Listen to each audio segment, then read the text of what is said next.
Day 2 of the championships.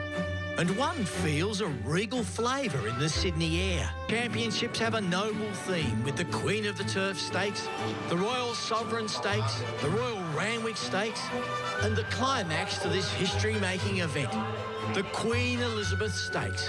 And they're off and racing. With prize money of $4 million. Can Her Majesty's stallion Carlton House lord it over the local establishment and make this a procession for our First Lady of the track? Will Britannia rule the waves? Remember the scenes at Royal Ascot? The first time in the race's 207-year history that the reigning monarch had won the Gold Cup. Today's Queen Elizabeth Stakes is the world's richest turf race over 2,000 metres. And wins it by 2.5. The standout event of a racing extravaganza unlike anything Sydney has seen. The origins of the Queen Elizabeth Stakes are firmly associated with colonial Australia and the growth of thoroughbred racing. First held in 1851 in honour of Queen Victoria and then known as the Queen's Plate, it became the Queen Elizabeth Stakes in 1954 when the young monarch came to Australia. The Royals again held court on Queen Elizabeth Stakes Day in 1970, sharing the limelight with the Cup's King and the Prince of Horsemen. Today on the new-look Royal Randwick, with its magnificent grandstand and theatre of the horse, is the culmination of an extraordinary event. 3 major races worth $1 million. The Cup, the Oaks and the Queen of the Turf, plus the $4 million Queen Elizabeth Stakes. Who will be crowned King or Queen of the final day of the championships?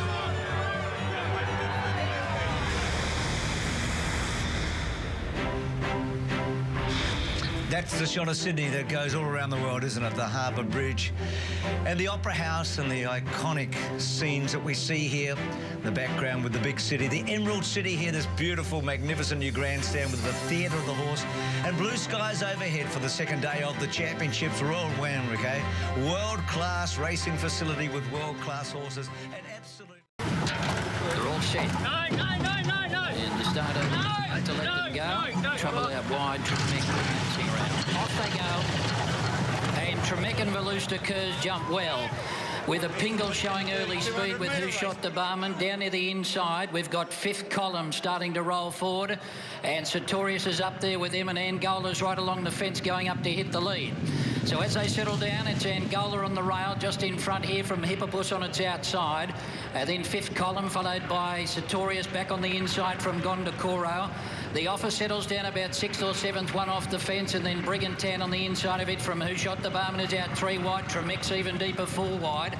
Then Volusta Kerrs, followed by Desert Journey, and in the centre, Let's Make a Deal. A Pingle, after jumping well, has ended up near the back half of the field. Opinion and 2-pack Amaru like a carousel.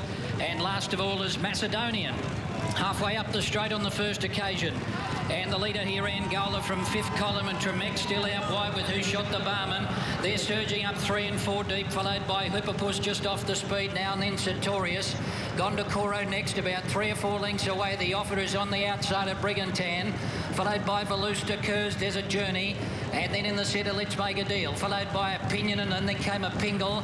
2-pack Amaru third last from Macedonian, last is Like a Carousel, with about 1,800 metres to go. And Tremec still working overtime. He's gone up on the outside into second. The leader is still Angola.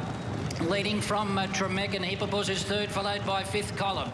Then Who Shot the Barman?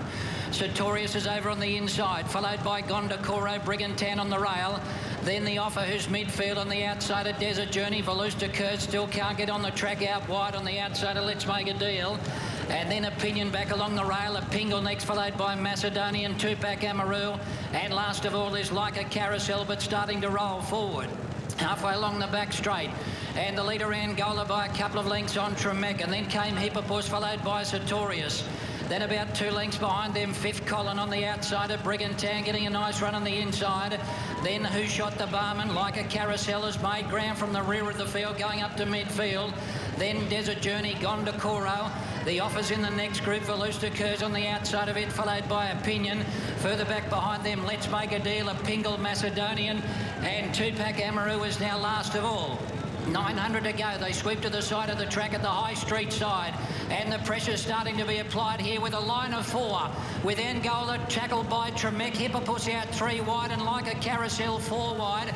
Sartorius smoking the pipe behind them. Who Shot the Barman next, and then Opinion getting up on the rail.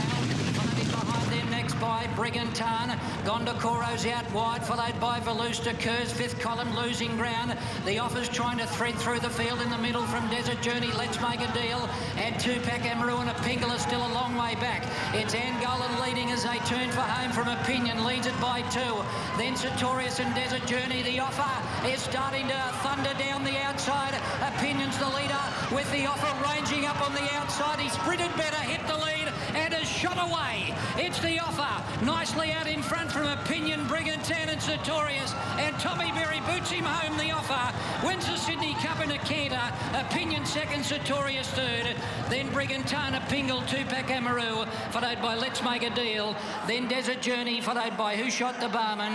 At the head of the others, Angola, followed by Tremec, and then a gap to Volusta Kerr's, followed further back in behind them next by 5th column, and then we had Gondokoro, Hippopus, Like a Carousel, and Macedonian has finished last of all. Gee, that was a great staying performance. He just swept past them, and the Tommy Berry story, and Gai Waterhouse just gets even better by the race here. So Gai wins the Sydney Cup for the 2nd time. First time, though, in a long stretch. First time in this century, and Tommy...